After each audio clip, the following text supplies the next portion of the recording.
വീടിന്റെ പുതിയ അപ്ഡേറ്റ് എന്തെങ്കിലും പറഞ്ഞു എന്താണ് എങ്ങനെയാണ് പടം? ഫുൾ എന്റർടൈൻമെന്റ് ആണ്. ഈ ഏജ് ആയിട്ടുള്ള ആൾക്കാർക്ക് കാണാൻ പറ്റും. അതായത് ഞാൻ റിവ്യൂ പറയണോ ഇവന് മറുപടി കൊടുക്കണം? റിവ്യൂ പറഞ്ഞു അല്ലെങ്കിൽ ഇവിടെ തല്ലുന്ന വീഡിയോ നല്ലണ്ട റിവ്യൂ പറഞ്ഞു. എങ്ങനെയുണ്ട് കോമഡി ഒക്കെ വർക്കൗട്ട്?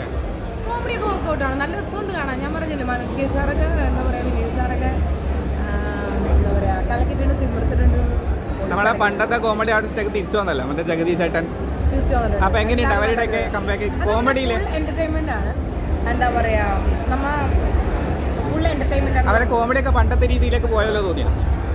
പണ്ടത്തെ രീതിയിൽ അവരെപ്പോഴും ആ ഒരു എന്താ പറയാ, എന്നാൽ അവരൊരു മൈൻഡ് ഇപ്പത്തെ പുതിയൊരു അവരിപ്പത്തെ കോമഡി പണ്ടത്തെ മൈൻഡിൽ പോയ പോലെ തോന്നിയ കോമഡി പഴയ ഒരു ഇത് കണ്ടുപോലെ, പഴയ ജഗദീഷ് സാറിനെയും മറ്റേ മനോജ് കെ സാറിനെയൊക്കെ ഇങ്ങനെ ഇത് കണ്ട പോലെ അവരൊക്കെ ഇപ്പോഴും അതൊക്കെ തന്നെയാണ്. ജഗദീഷ് സാറ് കൊടുക്കുന്ന ക്യാരക്ടർ ഭംഗിയായിട്ട് ചെയ്യുന്നുണ്ട്. മറ്റേ സീരിയസ് ആയിട്ടുള്ള കഥാപാത്രം ചെയ്യുമ്പോൾ നമുക്ക് പ്രതീക്ഷിക്കാത്ത ഒരാളാണ്. പക്ഷെ അതിൽ തെളിയിച്ചിട്ടുള്ള ഭർത്താവ് ഭാര്യ എന്നുള്ള സിനിമയിലൊക്കെ തെളിയിച്ചിട്ടുള്ളതാണ്. നല്ല നല്ല മൂവിയാണ്. ഫുൾ എന്റർടൈൻമെന്റ് ആണ്. എന്താ പറയുക, കണ്ടിരിക്കാം.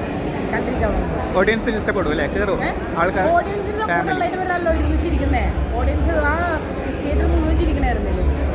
അത് സക്സസ് ആണ്. ആ പടം സക്സസ് ആണ്.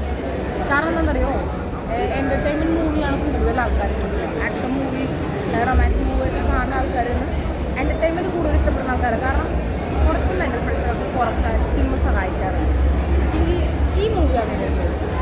കുറേയൊക്കെ എന്താ പറയുക ചിന്തിപ്പിക്കാനൊക്കെ സിനിമയ്ക്കായിട്ട് കൊള്ളാം. നല്ല മൂവിയാണ്. Okay, thank you.